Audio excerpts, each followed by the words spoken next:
Delivery ಮಾಡಿದ nurse ಕೂಡ ಇಲ್ಲೇ ಇದ್ದಾಳೆ. ಆ ನರ್ಸ್ ಹೇಳೋದು ಮಗು ಹುಟ್ಟುವಾಗಿ ಸತ್ತೋಗಿದೆ, ಬದುಕಿಲ್ಲ ಅಂತ. ಮಗು ಸತ್ತೋಗಿದೆ ಅಂತ ಹೇಳಿದ್ದೆ ನರ್ಸು, ಆದರೆ ಮಗು ಕಿಟಾರ್ ಅಂತ ಕಿರ್ಚ್ಕೊಂಡಿದೆ. ಅರೆ ಇದು ಸತ್ತೋಗಿದೆ ಅಂತ ಹೇಳಿದ್ರೆ ಏನ್ ಹಿಂಗ್ ಕಿರ್ಸ್ತಾ ಇದೆ ಅಂತ ಹತ್ರಕ್ಕೆ ಬಂದು ನೋಡ್ತಾಳೆ, ಮಗುವಿನ ಬಾಯಿ ತುಂಬಾ ಹಲ್ಲುಗಳಿದೆ. ಹಲ್ಲಿರೋದು ಎಲ್ಲಾದ್ರೂ ಹಾಳಾಗೋಗ್ಲಿ, ಆ ಮಗು ಕಿರ್ಚಾಟ ನಿಲ್ಸಿದ ತಕ್ಷಣ ಆ ನರ್ಸ್ ಕೇಳ್ತಾ ಇದೆ, ಅಪ್ಪ ಎಲ್ಲಿ, ಅಮ್ಮ ಎಲ್ಲಿ, ಮಾಮ ಎಲ್ಲಿ ಅಂತ. ನರ್ಸ್ ಅಳ್ಳಾಡೋಗ್ಬಿಟ್ಟಿದ್ದಾಳೆ, ಭಯ ಬಿದ್ದ್ಬಿಟ್ಟಿದ್ದಾಳೆ. ಆಸ್ಪತ್ರೆ ಕಿಟ್ಟ ಅಲ್ಲೇ ಬಿಸಾಕಿ ಎದ್ನೋ ಬಿದ್ನೋ ಅಂತ ಓಡ್ತಾ ಇದ್ಲಂತೆ. ಅಯ್ಯೋ ನೀನೇ ಓಡ್ಬಿಟ್ರೆ ನಮ್ಗೆ ಯಾರಮ್ಮ ಧೈರ್ಯ ಹೇಳೋರು, ಎತ್ಕೋ ಮಗುನ, ಯಾವ ಡಾಕ್ಟರ್ ಪರೀಕ್ಷೆ ಮಾಡಿದ್ನೋ ಅವ್ರ ಹತ್ರ ಕರ್ಕೊಂಡೋಗಿ ತೋರ್ಸೋಣ ಅಂತ ಕರ್ಕೊಂಡು ಹೋದ್ರೆ ಆ ಡಾಕ್ಟರ್ ಬೈದಿಯಾನೆ ನರ್ಸ್ಗೆ, ನೀನೇ ನರ್ಸಮ್ಮನ ಎಲ್ಲ ನಮ್ಮ ಮಕ್ಕಳು ಮಾತಾಡ್ತಾವ, ಇಂಥ ಮೌಢ್ಯಗಳೆಲ್ಲ ಪ್ರಚಾರ ಮಾಡಬೇಡ್ರಿ, ಏನಕ್ಕೆ ಬರ್ತೀರ ಡ್ಯೂಟಿಗೆ, ರಾಜೀನಾಮೆ ಕೊಟ್ಟು ಮನಗೋಗು ಅಂದೋನೆ.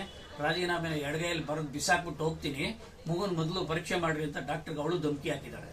ಏನ್ ಮಾತಾಡ್ತಾ ಇದ್ದೆ, ಕರ್ಕೊಂಬಾಯಿಲಿ ಅಂತ ಹತ್ರಕ್ಕೆ ಕರ್ಕೊಂಡು ಹೋದಾಗ ಅದೇ ಮಗು ಡಾಕ್ಟರ್ನ ಕೇಳ್ತಾ ಇದೆ, ಅಪ್ಪ ಎಲ್ಲಿ, ಅಮ್ಮ ಎಲ್ಲಿ,